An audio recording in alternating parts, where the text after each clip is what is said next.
امام جلالالدین سیوطی رحمتاللہ تعالی علیہ نے ایک حدیث لکھی ہے، فرماتے ہیں کہ حضرت جبریل امین علیہ السلام حاضر خدمت ہوئے تو محبوب پاک نے حضرت جبریل سے کہا، جبریل یہ بتا میرے عمر کی شان کیا ہے، میرے عمر کی شان کیا ہے؟ تو حضرت جبریل امین علیہ السلام نے عرض کی، حضور اگر کوئی فرشتہ حضرت نوح جتنی عمر لے کے بھی جناب عمر کی شان بیان کرے، یعنی 950 سال ایک فرشتہ حضرت عمر کی شان بیان کرتا رہے تو پھر بھی جناب عمر کی شان ختم نہیں ہوتی۔ اب مشکات میں میرے محبوب نے کیا فرمایا؟ جب حضرت عائشہ صدیقہ رضی اللہ تعالیٰ عنہ نے عرض کی، حضور اتنی بھی کسی کی نیکیاں ہیں جتنے آسمان پہ تارے ہیں؟ تو حضور سید عالم صلی اللہ علیہ وسلم کی زوجہ کہتے ہیں، مجھے پکا پتا تھا کہ محبوب میرے ابا جی کا نام لیں گے، کہیں گے کہ ابو بکر کی۔ میں نے کہا حضور اتنی بھی کسی کی نیکیاں ہیں جتنے آسمان کے تارے؟ پہلے یہ دیکھو اس نے آج تک تارے گنے نہیں، پر حضرت عائشہ کو پتا ہے کہ میرے محبوب کو علم ہے آسمان پہ تارے کتنے ہیں۔ عقیدہ بھی ذرا دیکھتے جاؤ، وہ جانتی ہیں کہ حضور، وہ سمجھتی ہیں کہ محبوب کو پتا ہے آسمان پہ تارے۔ یا رسول اللہ صلی اللہ علیہ وسلم اتنی بھی کسی کے نیکیاں ہیں؟ تو اماں جی کہتی ہیں میرا خیال تھا کہ محبوب علیہ السلام میرے ابا جی حضرت ابو بکر کا نام لیں گے۔ تو حضور نے فرمایا، عائشہ بالکل ہے بندہ، اس کی نیکیاں آسمان کے تاروں کے برابر ہیں۔ میں نے کہا حضور کون ہے؟ تو میری تو امید تھی کہ ابا جی کا نام لیں گے۔ تو محبوب نے فرمایا وہ میرا عمر ہے، عمر کی نیکیاں آسمان کے تاروں کے برابر ہیں۔ تو حضرت عائشہ صدیقہ کہتی ہیں جب بات میں نے سنی خوشی تو مجھے ہوئی، خوشی تو ہوئی، حضرت عمر سے بھی پیار تھا، محبت تھی، لیکن وہ جو میں چاہ رہی تھی وہ بات نہ ہوئی تو میرا رنگ روپ وہ نہ رہا۔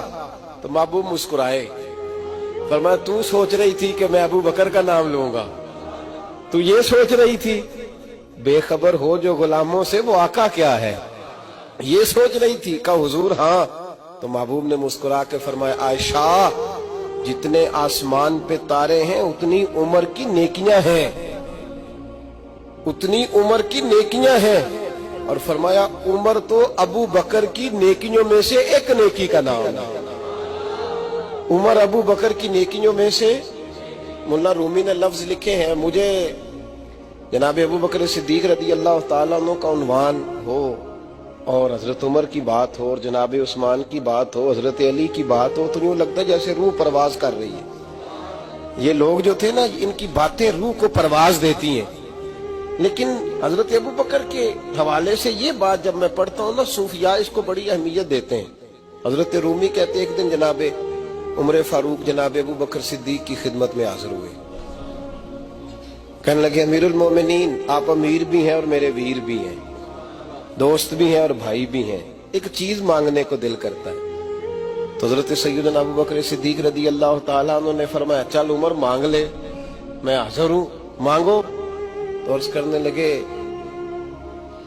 امیر المومنین وہ جو غار کے 3 دن آپ نبی پاک کے ساتھ رہے ہیں نا، ان 3 راتوں میں سے ایک رات مجھے دے دو، اور میری زندگی کی ساری نیکیاں ہیں کتنی آسمان کے تاروں کے برابر، وہ ساری لے لو، اور وہ 3 راتوں میں سے 3 نہیں میں مانگتا، ایک مجھے دے دو۔